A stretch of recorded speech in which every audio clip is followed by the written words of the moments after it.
had a mantra.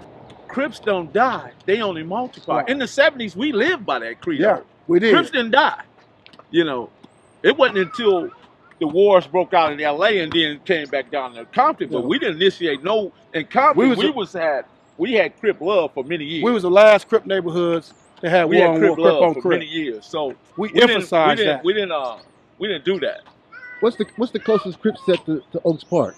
Palm Oaks, which was original East Side Oaks Park Businessmen. Were they? Oh yes. Huh? You didn't know that? No, I didn't. A lot of my homies didn't know that either. But they was Palm Oaks, original Oaks Park Businessmen. Well, they was Wino and the originals. And but what happened with them Shorty and Doug. When other hoods start coming to Linwood, they basically asked us for our blessing. Hey, homie, we on Oak Street, but we on the Linwood side. These niggas coming in, we gotta say Linwood, Palm Oaks, and they got the blessings from all the old dudes. But they original OGs are original Oaks Parks. That's strange that they didn't get wrapped up in the Santana movement then. No. Well, because Turtle, you got to understand, Turtle was over there. He was dating Gail. Gail lived in Palm Oak, and actually, where Gail lived, it was Palm Oak. And I'm not 100% on this, but I believe the homie T might have even gave him that name because they were known as Linwood Crips, but he had something to do with that name being their name. So they're east of Long Beach Boulevard? No, they just right 3-4 streets over. Yeah, right behind me. See, let me say this too, Shawnee. Tookie loved the hell out of that damn Junie. Junie was like bigger than everybody. He was a youngster. Junie my age. But Junie was like looking like a full-grown man at 14.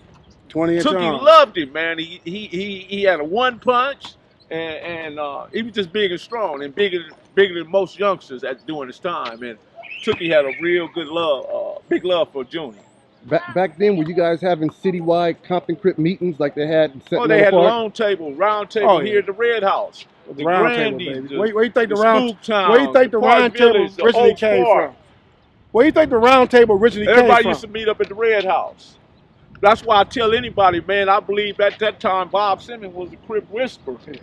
Because I used to see him saying things to Tookie. I'm a youngster. I see him saying things to Tookie, and next thing I know, somehow that whatever was being spoken on had some interjections or some changes to it. And I believe they came from Bob Simmons. There was Bob Simmons, and there was also Kenny, what they call Baby Boy. They ran the boys' home per se, and they had control of it, man. So Melle, so would you give Tookie the credit for planting the Crip in Eastside Compton? I think when Tookie arrived, the Crip was already here, but by him being here, it gave everybody something really, really fight. Because here's the thing, right? If you look at the Bloods and you look at the Crips have two distinguished and unrefutable leaders. That's Raymond Lee Washington, and Stanley Tookie Williams. Now, if you go to the Blood side, who are the two leaders of the whole Bloods? Stanley Tookie Williams. But look, we already established there wasn't no Crips over here until that Red House landed. Okay, so what's your point? I'm trying to give you a lane to give it to Tookie. You can't do that. I'm giving Tookie a lane because Tookie. You know why? Let me show you. Let me show you. Right there. Right there. Baseball diamond right there. Turn your camera over. It was a baseball diamond right there. I'm over there behind the snack bar, and I'm looking across the park. There was Tookie. There was Chocolate, Silas Cole. There was Killer Carl. There was Limpy, Monkey Man, and a couple other guys from the West Side. I can't recall their names. They was having Mad Nut, matter of fact. They was having a discussion with Duck, Robert Thomas, Chili Pimp, Nathaniel Fletcher, which was Snake. They was having a discussion over there. But I see this one big, huge dude. He had on the overalls, one strap on, one strap off, comeback boots, no shirt. Body, he probably had body oil or whatever it was, and he had that earring hanging. And I could tell I didn't know it at the time, but I could tell that he was the leader. That whatever he was saying, people was listening to what he was saying. And I watched for a good moment. And later on, I went home that day thinking about what I had witnessed. And I came back, but I kept seeing him. And all of a sudden, I started developing a hunger to know what was going on between these guys. What were they talking about? What were they discussing? Where was all this going? And then it was at that point, I saw some more guys come up and they run them through a line. And I'm like, wow, what's that about? Why did guys get jumped like that? And then after they got jumped, they all hugged and like hugging one another and embracing one another.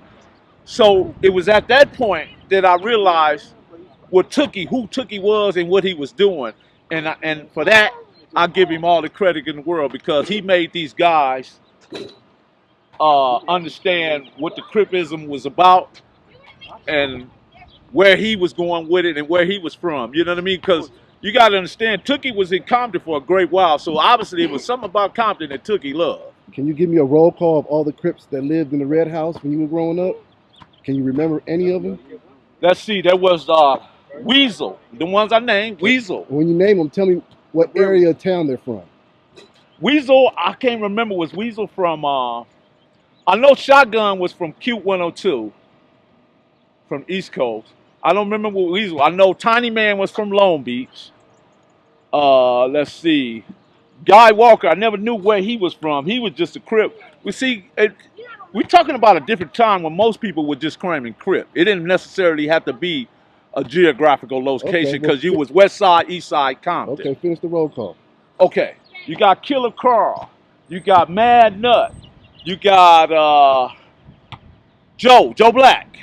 So just to name a few names that I can recall as far as that going back that far, you know, because I don't want to put nobody in the house that didn't actually live in the house. And I knew Bob Simmons and Kenny. Let me ask you a question real quick. Go for it. At that time at the Red House, when the Red House got so deep into the Crip world, most of them started saying Red House Compton Crips. Yeah. Yeah, most of them started saying Red House Compton Crips, and the other half was saying Oaks Park. And see, but I differ with a lot of people because a lot of them dudes, I'm going to tell you They're another thing about that distinguished them. All of them had bald heads. So I don't know how that name got applied, but you might have heard of Kev Sunshine Crips.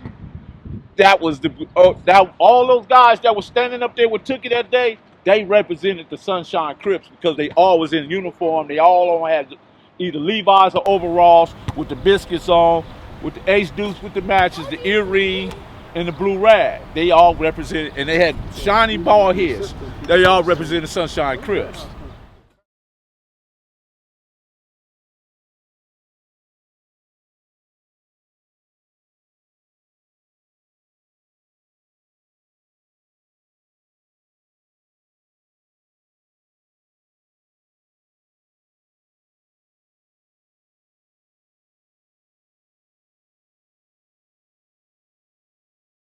All right, introduce yourself. Joe Rockhead, original Compton Crip, East Side Oaks Park Businessman, Santana Blocc. Kevmacvideos, you know this is for sure. Kevmacvideos, open your soul, represent your ghetto, baby. Kevmacvideos, you know this is for sure.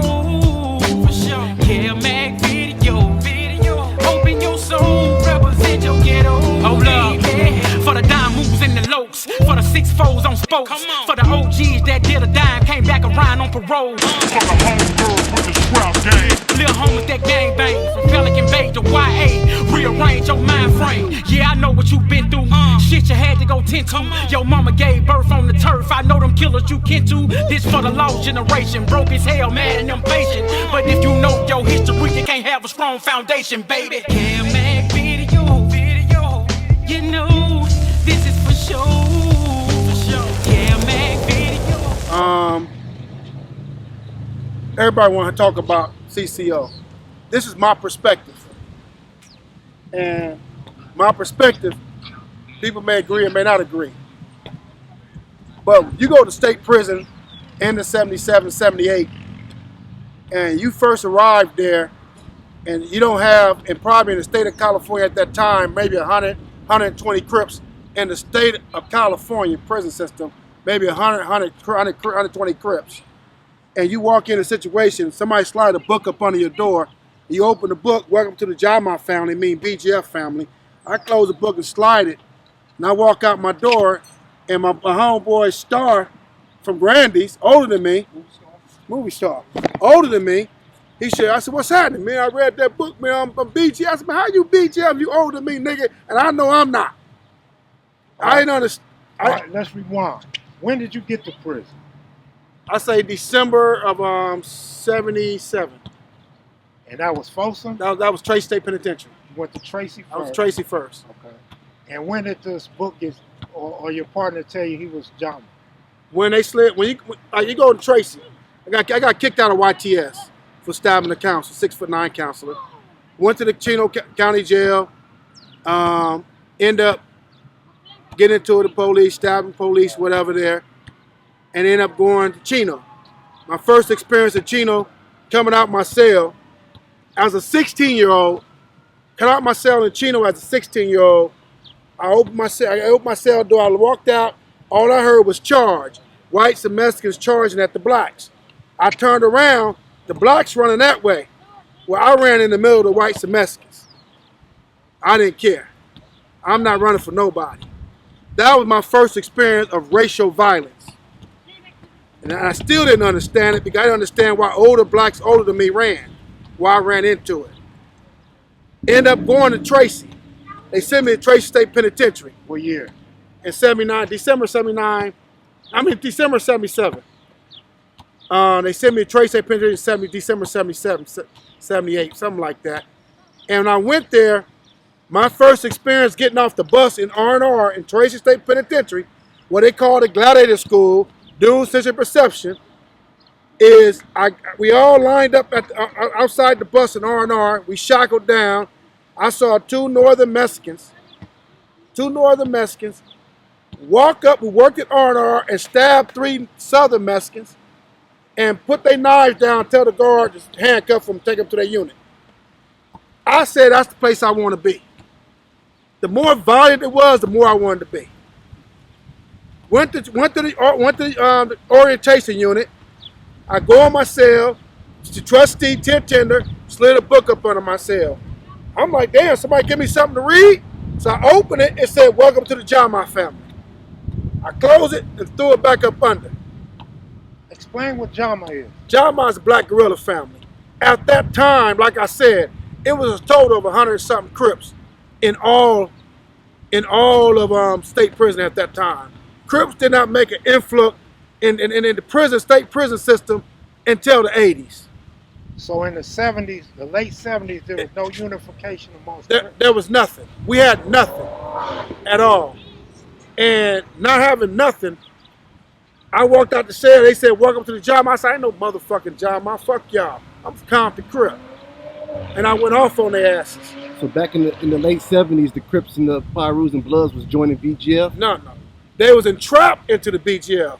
So imagine you're a Crip or you're a Blood, you're a kid. You fresh from youth authority or fresh doing time for the first time in your life, and someone slide a book up under your cell. It was entrapment.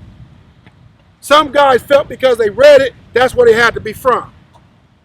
But I was different. I was a little renegade. So I rebelled against it. So as I came out my cell, the older dude had a broom. He said, "Acha" means stop in Swahili. No, that dude got some heart. Let him go. I said, I don't need your motherfucking help, homie. I'm a Compton Crip. So I went to committee. They sent me to my committee. They sent me to J-Wing in Tracy. J-Wing was most of the youngsters at. Everybody put in my cell I beat up because they wasn't a Crip.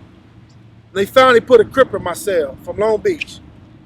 So we go in there, and my first experience on Tracy Yard, I saw a group of Mexicans, a group of whites, a group of Mexicans, a group of blacks, a group of Mexicans, a group of whites. And I saw all them people come in. Who did they put in your cell? Huh? Not to cut you off, but who did they put in your cell from Long Beach? Punkin. Sadiki from Rolling 20s. Okay.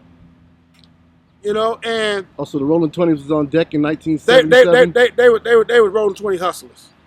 They didn't start saying, I don't know when they started saying Crip. I know Punkin was my little nigga. What year was this again?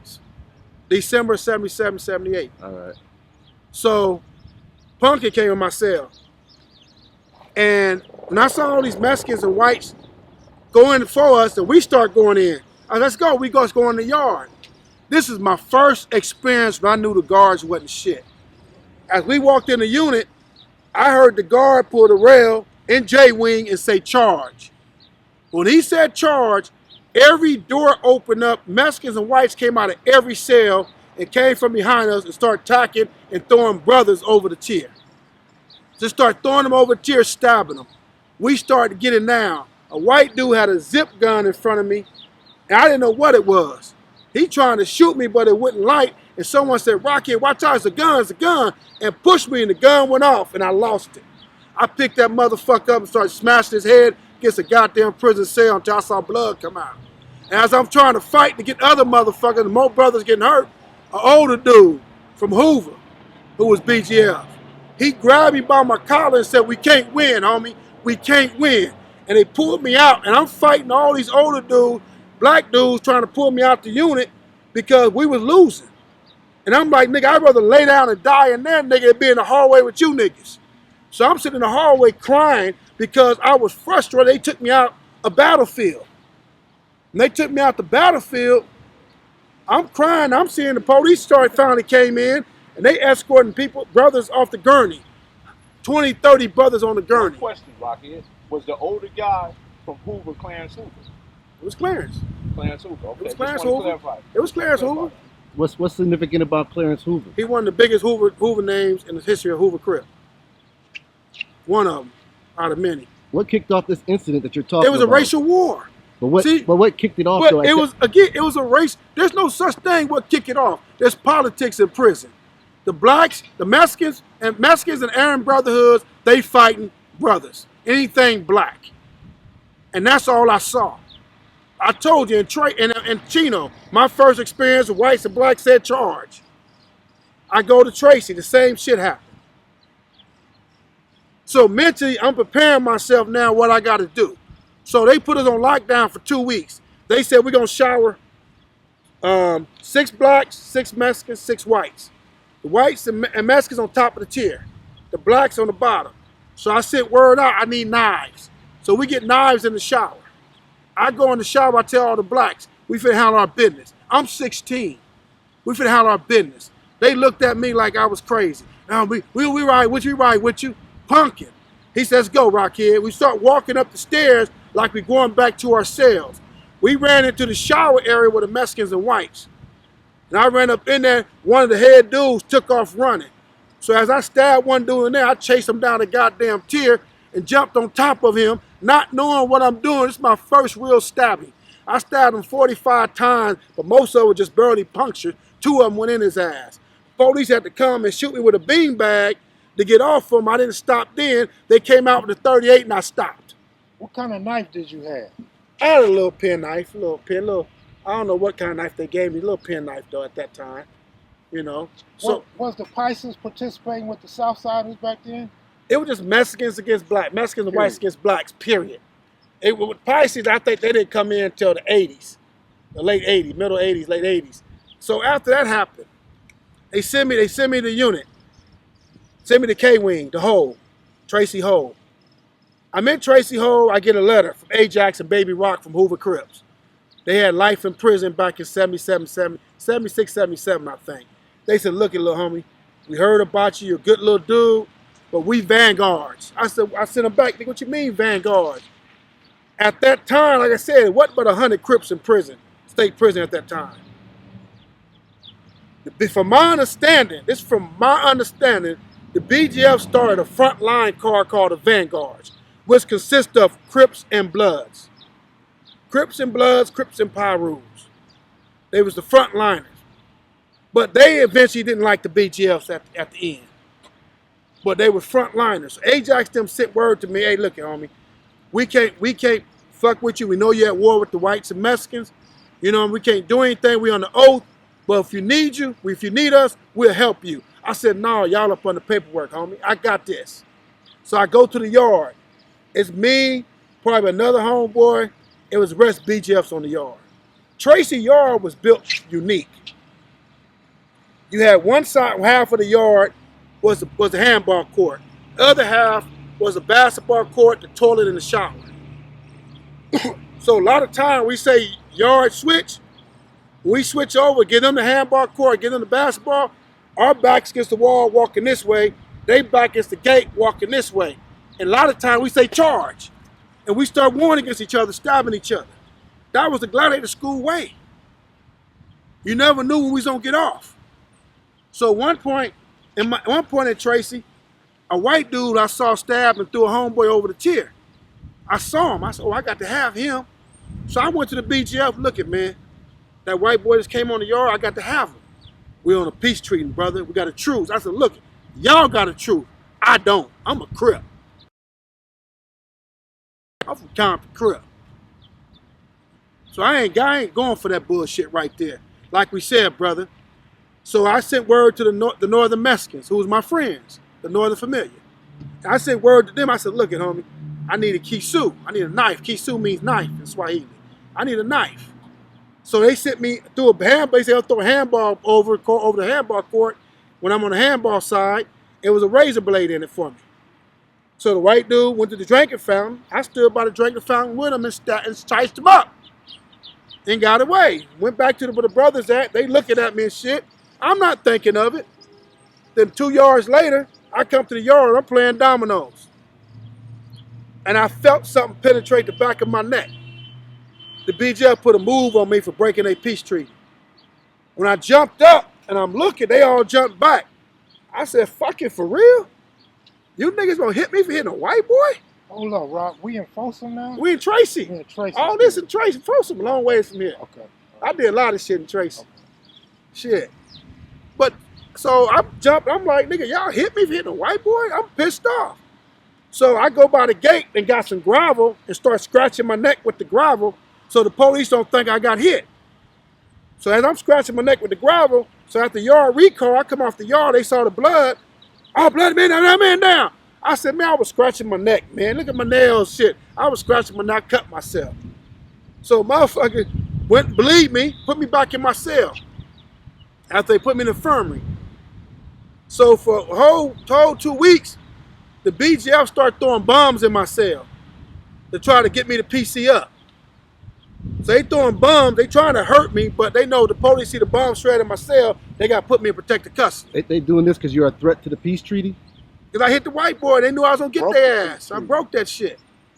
So when they did that, I threw the blanket over the bomb shreds and started doing push-ups on top of it. So the police came, whose cell was that? Whose cell was that? They came to my cell, I'm doing push-ups on top of my blanket, hiding the little bomb shreds. They did it 3 times straight. I went to the yard, had me a kisu made. BGF head dude at that time looked at me. Man, fuck that dude. He ain't gonna do shit. We ain't gotta worry about that motherfucker. He was taking a shower, had 2 of his bodyguards with him. I took a shower with him and got his ass. And the man on the rail emptied the butt shotgun. His 2 guys on top of me trying to hit me. I'm on top of him. They getting all the buckshots. Nigga, I'm in this motherfucker ass. After I get in his ass, all I heard was a click in that 38, because they didn't have the M14s. They had the 38 and the buckshot gun. I heard the click in the 38. Hey! I walked, laid down, stopped. I'm not trying to get a bullet hole in myself in jail. So they took me off the yard. They put me on the unit with all the Vanguards. At that time, brother named C was running the Vanguard. He was a blood. And they like, brother, we don't have to. Homie, I'm a Crip. Now, I don't hear that shit y'all talking about. At the same time, the original Archie from East Side Crip. I can't remember his last name, but everybody know who Archie is. Archie, they got into it with the BGF on the main line. So Archie created the black coats.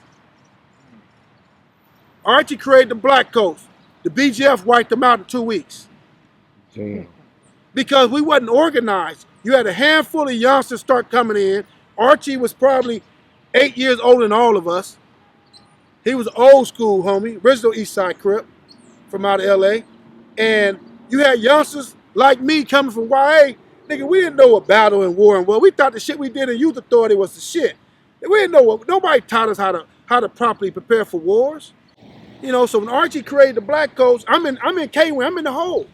I'm at war with the BGFs already. So that's cool. Now the motherfucker understand this shit. You know what I mean? So all the little homies start coming to the hole. Hey, homie, he just made moves on us. I said, what happened? And that's when I heard about the Black Codes. I said, they fuck these motherfuckers. They put us on the yard with these motherfuckers, we gonna tear their asses up. So we went through that process.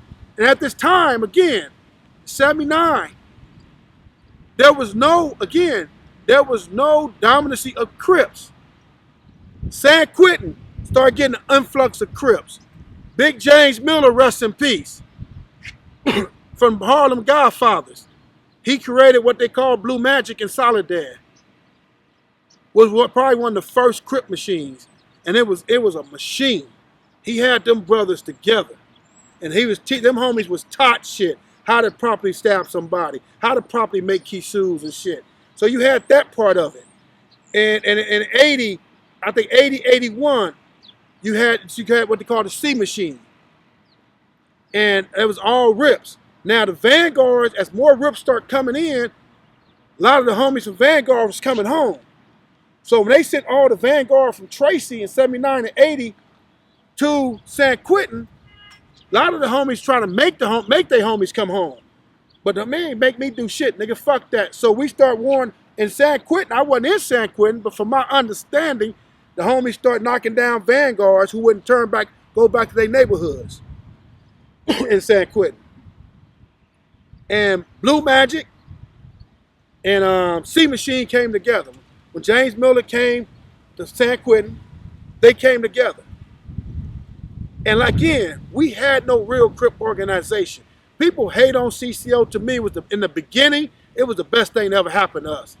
It taught me how to read through its quiet periods. When you say these two groups came together, is that the merge? That was the merger and birth of CCO.